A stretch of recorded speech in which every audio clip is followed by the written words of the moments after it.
Hello students, स्वागत है आप सभी का। आप सभी कैसे हैं? उम्मीद करता हूँ अच्छे होंगे। अपनी क्वेश्चनों की सीरीज चल रही थी।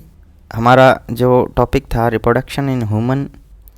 दोस्तों, हमने इसमें पिछली वीडियो में ये सभी क्वेश्चंस हो गए थे और यहाँ से नेक्स्ट आगे चलते हैं। हमारा अगला जो क्वेश्चन है 11 नंबर क्वेश्चन, यहाँ से स्टार्ट करते हैं। यहाँ तक हम लोगों ने कर लिया था दोस्तों। तो नेक्स्ट हमारा जो क्वेश्चन है वो है, प्रत्येक छाती के ग्रंथि में ऊतक 15 से 20 बार विभाजित होते हैं। The glandular tissue of each breast is divided into 15 to 20।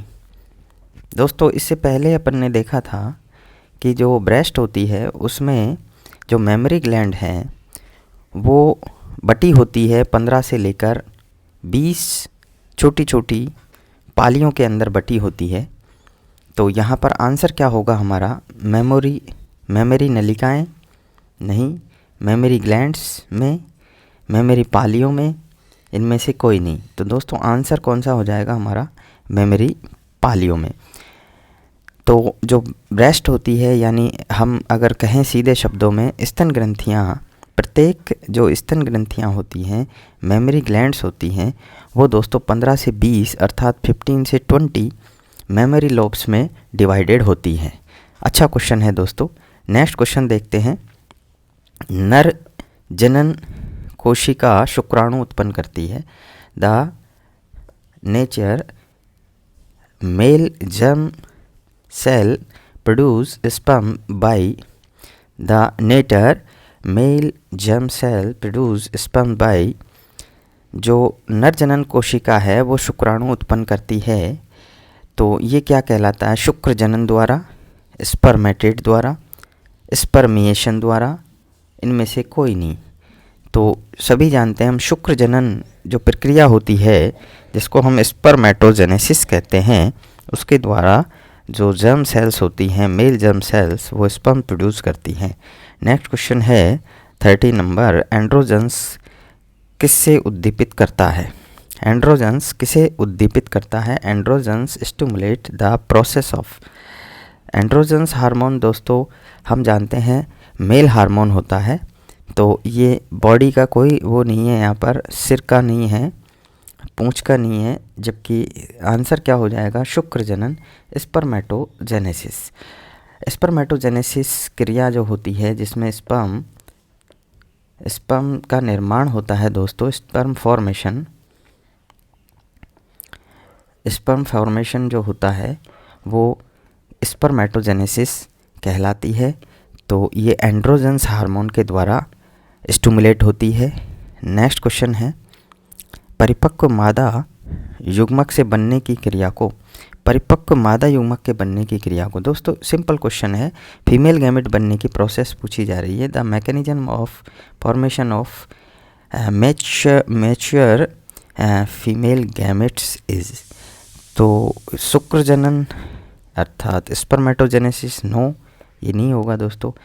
Acrosome, ये भी नहीं होगा। सीमन, ये भी नहीं होगा। अंड जनन अर्थात oogenesis, ये बाकी के जितने भी टर्म्स हैं वो मेल जेनाइटल या जिसको हम कहते हैं स्पर्मेटोजेनेसिस से रिलेटेड हैं, जबकि यहाँ फीमेल गैमेट की पूछी गई है। तो फीमेल गैमेट की जो होगी वो oogenesis होगी दोस्तों, अंड जनन। नेक्स्ट क्वेश्चन देखते हैं 15 नंबर। यौवन आरंभ के समय प्रथम आर्तव चक्र। दोस्तों फर्स्ट मेंशन जो होता है, पीरियड्स जब चालू होता है तो उसे हम क्या कहते हैं? ओवम नहीं दोस्तों, अंडों को कहते हैं। स्पर्म नहीं दोस्तों। रजोदर्शन, दोस्तों आप समझते हैं रजोदर्शन अर्थात रज चक्र का सबसे प्रथम बार जब आना यानी दर्शन होना रजोदर्शन कहलाता है।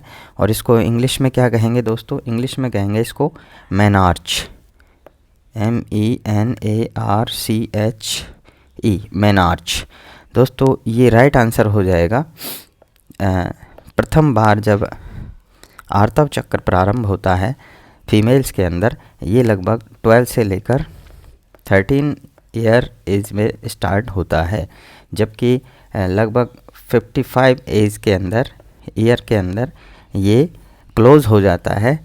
तो इसे हम मेनोपॉज या रजो निर्वती कहते हैं, रजो निर्वती।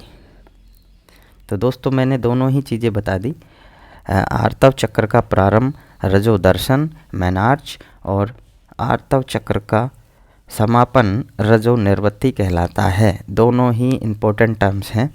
नेक्स्ट क्वेश्चन देखते हैं 16 नंबर। ग्राफियन फॉलिकल्स पाए जाते हैं। ग्राफियन फॉलिकल्स आकर, ग्राफियन फॉलिकल्स कहाँ होते हैं दोस्तों? थायराइड में नहीं, मादा मानव के अंडाशय में। दोस्तों ह्यूमन जो ओवरी होता है उसी में फॉलिकल्स बनते हैं, ठीक है। तो आंसर क्या हो जाएगा? मादा मानव के अंडाशय में। नेक्स्ट 17 क्वेश्चन है, प्रोजेस्टेरोन हार्मोन का स्रवण होता है। Progesterone hormone is formed by, progesterone hormone दोस्तों फीमेल हार्मोन है, सभी जानते हैं। कार्पस कैलोसम नहीं दोस्तों, कार्पस कैलोसम मस्तिष्क का भाग होता है। इसमें आंसर हो जाएगा कार्पस ल्यूटियम, जो कि ओवम के अंदर बनने वाली एक एंडोक्राइन ग्लैंड होती है, जो एक प्रकार से सहगर्भता को बनाए रखने वाला हार्मोन भी है दोस्तों। कार्पस एल्बिगेंस नहीं होगा आंसर, तो राइट आंसर होगा corpus callosum. Next question 18 number. मादा मानव के अंडाशय में अंडों का निकलना कहलाता है। The release of eggs from the ovary of human female is called. बहुत ही इम्पोर्टेंट क्वेश्चन है दोस्तों। मादा मानव के अंडाशय से अंडों का रिलीज होना अंडोत्सर्ग कहलाता है, ओवुलेशन। ओके दोस्तों, रोपण नहीं होगा। प्लांटेशन जो है वो कोरकपुटी अवस्था का यूट्रस में अटैच होना होता है, और गेस्टेशन गर्भधारण यानी जब अपन जब कोरकपुटी अवस्था रोपित हो जाती है, उसके बाद की जो अवधि होती है प्रसव तक की, वो गेस्टेशन पीरियड कहलाती है। तो मानव में 266 से लेकर 270 डेज होता है, और प्रसव का अर्थ होता है शिशु का जन्म होना, जो कि आफ्टर गेस्टेशन पीरियड के बाद होता है। तो अंडे का रिलीज़ होना ओवुलेशन। ओके दोस्तों, सभी चीज़ें देखो यहाँ पर पूरा चैप्टर आपका रिवाइज हो जाता है। लगातार आप इसी तरह ऑब्जेक्टिव क्वेश्चंस करेंगे तो आपकी तैयारी अच्छी होगी दोस्तों आने वाले एग्ज़ाम्स के लिए, चाहे वो कोई भी एग्ज़ाम हो। नेक्स्ट क्वेश्चन लेते हैं 19। लीडिंग कोशिकाएं पाई जाती हैं दोस्तों। लीडिंग सेल्स आकार यकृत में नहीं होगी दोस्तों, लिवर में नहीं होगी, वृषणों में, टेस्टिस के अंदर। जी हाँ दोस्तों, टेस्टिस में लीडिंग सेल होती हैं, किडनी में नहीं होंगी, आंत्र में नहीं होंगी। जो टेस्टिस होते हैं दोस्तों, आप देखिए यहाँ पर हमने देखा टेस्टिस में ये हमारी सेमिनिफेरस ट्यूब्यूल है, और इस सेमिनिफेरस ट्यूब्यूल में आप देखते हैं, हमने पहले भी बताया था कि दो सेमिनिफेरस ट्यूब्यूल्स के बीच में यहाँ पर ये एक सेमिनिफेरस ट्यूब्यूल है, ये एक सेमिनिफेरस ट्यूब्यूल है, जिनको हम हिंदी में रेता नलिकाएं कहते हैं, और यहाँ पर स्पर्म्स का निर्माण होता है। और इनके बीच में आप देख रहे हैं ये अंतराली सेल या लीडिंग सेल होती हैं दोस्तों। तो यहाँ पर आंसर हो जाएगा टेस्टिस के अंदर। ओके दोस्तों, नेक्स्ट क्वेश्चन लेते हैं 20 नंबर का। मानव में निषेचन होता है। तो मानव के अंदर निषेचन कहाँ होता है दोस्तों? Fertilization take place in human, uterus में, योनि में, अंडाशय में, फैलोपियन नलिकाओं में। दोस्तों सबसे सिंपल आंसर है, बहुत बार पूछा जाता है, फैलोपियन नलिकाओं के अंदर मानव में जो है, ह्यूमन के अंदर जो है फर्टिलाइजेशन की प्रोसेस जो है कंप्लीट होती है। आप ये देख रहे हैं, ये जो है फैलोपियन ट्यूब्स है, तो इसका ये सबसे जो सिरे का हिस्सा होता है जिसको हम कहते हैं फ्रिम्ब्री, यहाँ एम्पुला होता है। तो यहाँ पर इस जगह पर जो है फर्टिलाइजेशन की क्रिया होती है। ये पूरी ट्यूब है दोस्तों जिसको हम फैलोपियन ट्यूब्स कहते हैं। नेक्स्ट क्वेश्चन है, किस हार्मोन द्वारा अंडोत्सर्ग नियंत्रित होता है? Ovulation regulate by which hormones? दोस्तों ओव्यूलेशन की क्रिया, अंडोत्सर्ग की जो क्रिया हमने लास्ट 18 क्वेश्चन में देखा था, वो कौन से हार्मोन के द्वारा रेगुलेट होती है?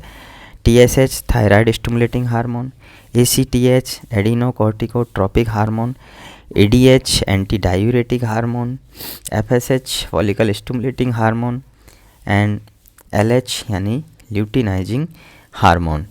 दोस्तों ये दोनों हार्मोन्स जो हैं गोनेडोट्रोपिन कहलाते हैं, जैसा कि यहाँ लिखा हुआ है गोनेडोट्रोपिन्स, यानी गोनेड्स को उद्दीपित करने वाले हार्मोन्स हैं। FSH हार्मोन जिसका नाम ही आपको बताता है follicle stimulating hormone, FSH follicle stimulating hormone, यानी ये फॉलिकल्स को उद्दीपित करेगा बनने के लिए।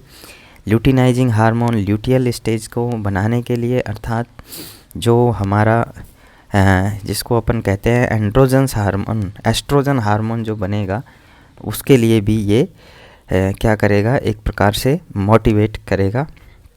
नेक्स्ट सवाल है हमारा सर्टोली, तो यहाँ आंसर हो जाएगा दोस्तों FSH एंड LH। ओके, चलिए नेक्स्ट क्वेश्चन, सर्टोली कोशिकाएं पाई जाती हैं, Sertoli cells present in Sertoli cell. दोस्तों फिर से देखो हमारे को वापस चलना पड़ेगा, यकृत में नहीं होगी दोस्तों, अंडाशय में नहीं होगी, और अग्नाशय ग्रंथि इन पैंक्रियाज नो।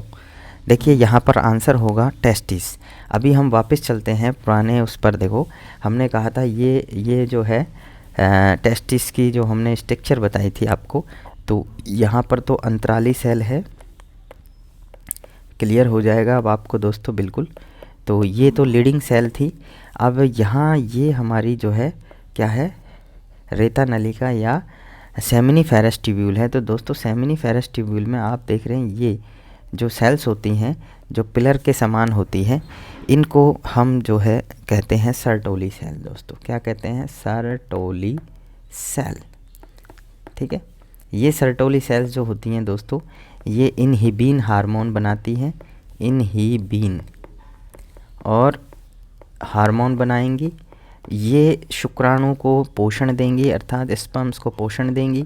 स्पर्म इससे चिपके रहते हैं और इनको नर्स सेल भी कहते हैं। ये जो है एक प्रकार से स्पर्म्स की देखभाल करेंगी, जिस तरह से नर्स जो होती हैं वो शिशु की देखभाल करती हैं, उसी तरह से ये स्पर्म्स को जो है पूरी सुरक्षा प्रोवाइड करेंगी, उनको पोषण देंगी, उनको सुरक्षा देंगी, उनको आधार देगी। तो दोस्तों सर्टोली सेल्स जो होती हैं वो टेस्टिस के अंदर पाई जाती हैं। नेक्स्ट क्वेश्चन है, मानव मादा में गर्भकाल है, gestation period in human female. अभी हमने पिछले उसमें बताया था दोस्तों कि जो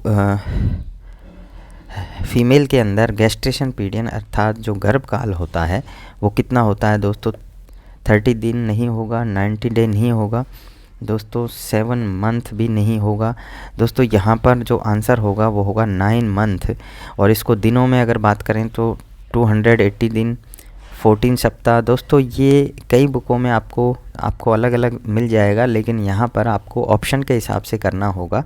तो राइट आंसर 266 से लेकर 7 तक भी हो सकता है डेज़, और अगर आपसे वीक पूछे तो दोस्तों 39 to 40 वीक यानी सप्ताह भी हो सकता है। तो दोस्तों ये मानव में गेस्टेशन पीरियड है, जिसको हम राउंड फिगर में 9 माह तक बताते हैं। ओके दोस्तों, जो प्री मैच्योर बेबी होते हैं 7 से 8 माह, तो ये प्री मैच्योर जो डिलीवरी होती है यानी प्रसव जो होता है, प्रसव काल से पूर्व, तो वो प्री मैच्योर बेबी कहलाते हैं। ओके दोस्तों, नेक्स्ट है हमारा 24 क्वेश्चन, कोरक की गुहा कहलाती है, the cavity of blastula. Blastula की जो केविटी है वो क्या कहलाती है दोस्तों, वो कहलाती है ब्लास्टोसील, ब्लास्टोसील कहलाती है दोस्तों। नेक्स्ट क्वेश्चन है, स्तनधारी जीवों में नर हार्मोन की उत्पत्ति कहाँ होती है, the mammal male hormones are produce in. तो मेल हार्मोन्स कहाँ बनेंगे, लीवर में नहीं बनेंगे दोस्तों, अंडकोश में, टेस्टिस के अंदर। मेल हार्मोन कहाँ बनेंगे दोस्तों, अंडकोश अर्थात टेस्टिस के अंदर। किडनी में नहीं बनेंगे, फेफड़ों में नहीं बनेंगे। ओके दोस्तों, सिंपल क्वेश्चन है। और लास्ट जो है हमारा 26 क्वेश्चन, पुरुष की एक अतिरिक्त जनन ग्रंथि है, an accessory genital gland in of man is. तो मेल के अंदर जो एसेसरी ग्लैंड की बात हो रही है वो पूछी गई है, इनमें से बतानी है कौन सी है दोस्तों। प्रोस्टेट ग्लैंड होती है दोस्तों पुरुषों में, शुक्राशय होती है दोस्तों, काउपर ग्लैंड होती है दोस्तों, और इनमें से सभी, तो सभी ग्लैंड्स जो हैं दोस्तों ये मेल रिप्रोडक्टिव ऑर्गन्स के अंदर पाई जाती हैं। तो ऑल ऑफ अबो हो जाएगा दोस्तों। तो आज की वीडियो लगता है ज़्यादा बड़ी हो गई है, लेकिन आने वाली वीडियो में हम कोशिश करेंगे आपको सभी मैटर उपलब्ध कराएंगे, और लगातार बने रहिए। मिलते हैं नेक्स्ट वीडियो में। Thank you.